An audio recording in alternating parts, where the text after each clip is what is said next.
মানে বলছিলাম কি মোদি, চলে যাওয়ার আগে কানে কানে একটা কথা ছিল। কি কথা বলো? এ কি গো? না গো, আমার কোনো রকমের কোনো সাহায্যই লাগবে না। তোমাদের দাদু মরে যাওয়ার আগে যে টাকা পয়সাগুলো রেখে গেছিল সেইগুলো দিয়ে তোমাদের দাদুর কাজটা হয়ে যাবে। এইসব তুমি কি বলছো কি বৌদি? তোমার কোনো সাহায্যই লাগবে না? জানো দাদু মরে যাওয়ার পর থেকে তোমার যে কি হবে এটা ভেবে তো আমার সারা রাত ঘুমই নেই। আর এখন তুমি কিনা বলছো তোমার কোনো সাহায্য লাগবে না, তাই হয় নাকি? হ্যাঁ না না, আমি সত্যি বলছি আমার এই মুহূর্তে কোনো টাকা পয়সা লাগবে না। জানো আমার ভাতারটা মরে যাওয়ার পর আমি তো ভেবেই নিয়েছিলাম যে আমি এখন থেকে একা একা হয়ে গেলাম। এইভাবেই একা একা যে সারা জীবন কি করে থাকবো এটা ভেবেই তো আমার সারা রাত ঘুমই আসে না। কিন্তু আমার এখন খুব ভালো লাগছে জানো, কারণ তোমরা আমার পাশে আছো। হ্যাঁ আমার আছি তো, তুমি এত চিন্তা করছো কেন? হ্যাঁ ওরা তুমি সবসময় মনে রাখবা, কেউ তোমার পাশে থাকুক বা না থাকুক এই ফুটো আছে। কি বলছো? ও মা তাই? তাহলে ঠাকুমা দাদুর কাজের জন্য আমাদের বাচ্চা ক্লাবের পক্ষ থেকে তোমার কোনো সাহায্যই লাগবে না? না গো লাগবে না, তবে হ্যাঁ তোমাদের অনেক কাজ রয়েছে। কয়েকদিন পরে কিন্তু তোমাদের দাদুর কাজ, তখন কিন্তু তোমাদের থাকতে হবে, না হলে কিন্তু আমি একা একা সব পেরে উঠবো না। আরে হ্যাঁ হ্যাঁ ঠাকুমা আমরা তো আছি, তোমার কোনো চিন্তা করা লাগবে না, দেখবা আমরা একাই সব করে দেবো। আচ্ছা গো আচ্ছা ঠিক আছে। তাহলে ঠাকুমা আমরা এখন আসি, হ্যাঁ আবার দেখবে কাজের দিন ঠিক সময় চলে আসবো। আচ্ছা গো ঠিক আছে যাও। মানে বলছিলাম কি মোদি, চলে যাওয়ার আগে কানে কানে একটা কথা ছিল। কি কথা বলো? এ কি গো?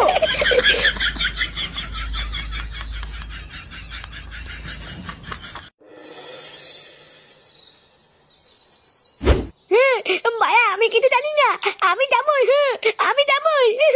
দেখ ফাটা একদম জেদ করবি না কিন্তু বলে দিলাম, ওটা একটা শ্রাদ্ধ বাড়ি, শ্রাদ্ধ বাড়িতে কোনো বাচ্চারা যায় না। আমি যখন মানা করছি তখন তুই যাবি না। মায়া আমি কি এখন বাচ্চা আছি নাকি? আমি এখন বড় হয়ে গেছি।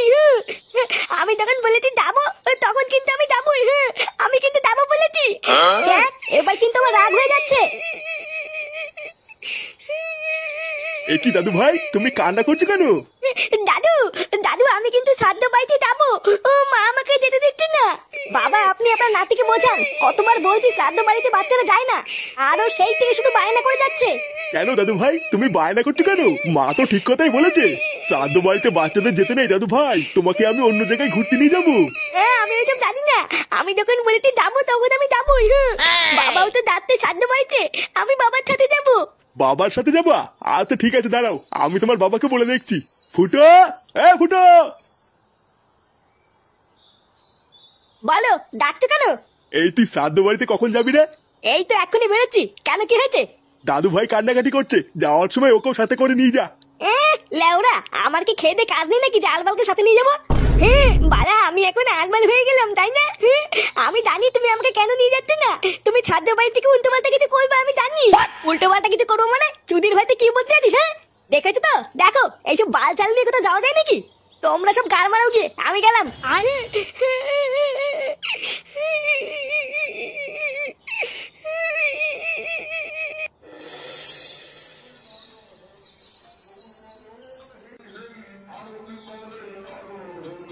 কি ব্যাপার বলতো, শ্রাদ্ধ বাড়িতে লোকজন ভরে গেল, খাওয়া দাওয়া শুরু হয়ে গেল, কিন্তু এখনো ফুটো চুদমাইটা আসছে না কেন? আমি তো দেখছি গো পল্টুদা, কোথায় ফুটো সবার আগে চলে আসবে, তা না সবাই চলে এসছে, ফুটোরই পাত্তা নেই। আরে তোরাও তো চাপ নিতিস কেন, ফুটোর দা ছুকছুকানি স্বভাব, ও ঠিক আসবে। হ্যাঁ আসবে সেটা আমিও জানি, কিন্তু কখন আসবে সেটাই দেখার। এ কি রে বড়া, তোরা সবাই এখানে দাঁড়িয়ে আছিস কেন?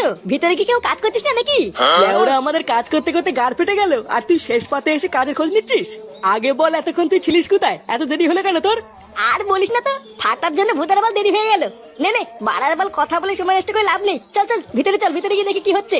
সবাই ঠিকঠাক খাচ্ছে কিনা তোরা গিয়ে দেখে আগে যা, আমি একটুখানি রান্নার ওখান থেকে ঘুরে আসছি।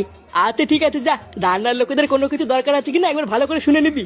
এ ল্যাংচা তুই আমার সাথে চল, আমরা একটুখানি খাবারের প্যান্ডেলের দিকটা দেখে গিয়ে। আর আমি আমি কি করব, আমার কাজটা বলে যা। তুই ভূতের বাল এখানেই দাঁড়িয়ে থাক, যদি কোনো কুকুর টুকুর ঢোকে তাহলে তাড়িয়ে দিবি।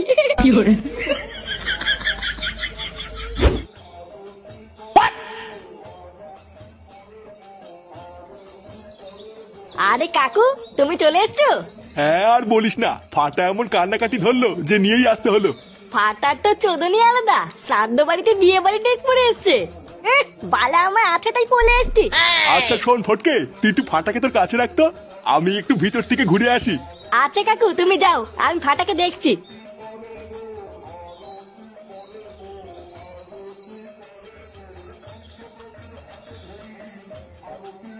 আরে নিতাই দা যে, কেমন আছেন?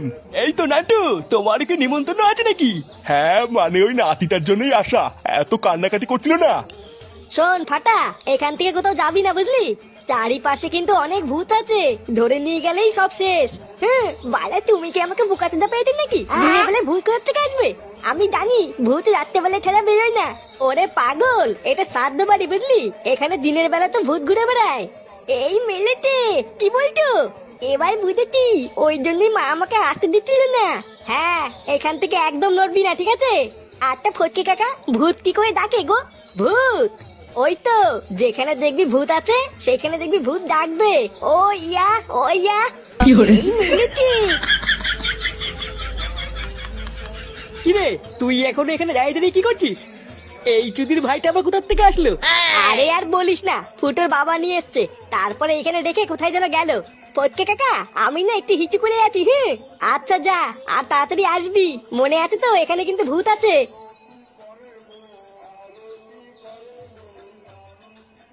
শোন, সমস্ত আত্মীয় স্বজনদের খাওয়া প্রায় শেষ বুঝলি, আর জোর একটা ব্যাচ হবে, তারপরে কিন্তু আমরা খেতে বসে যাবো।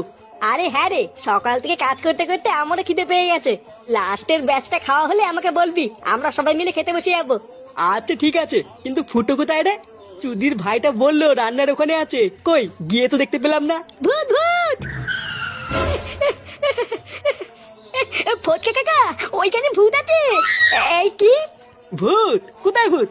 হ্যাঁ গো পল্টু কাকা, ফটকে কাকা আমাকে যেভাবে বলেছিল ওই রুমে ভূত ডাকছিল। আমি হিচু করতে গিয়ে শুনলাম ভূত আমাকে দেখে ওইয়া করতে। ওই যে ওই দিকে তাড়াতাড়ি চলো। ভূতে ওইয়া ওইয়া করছে, চল তো বাড়া। কেমন লাগছে? হ্যাঁ ইস, আমার লজ্জা লাগছে। লজ্জার কি আছে, আমি কি পড়ে নাকি? হ্যাঁ বাড়া, সবসময় মনে রাখবা, দাদু নেই তো কি হয়েছে, এই ফুটো আছে ফুটো। এতদিন তো দাদুর পচা কাঠালি গলা নিয়েছো, এবার আমারটাও দেখো। কি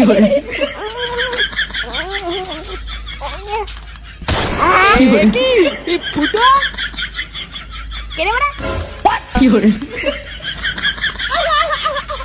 hore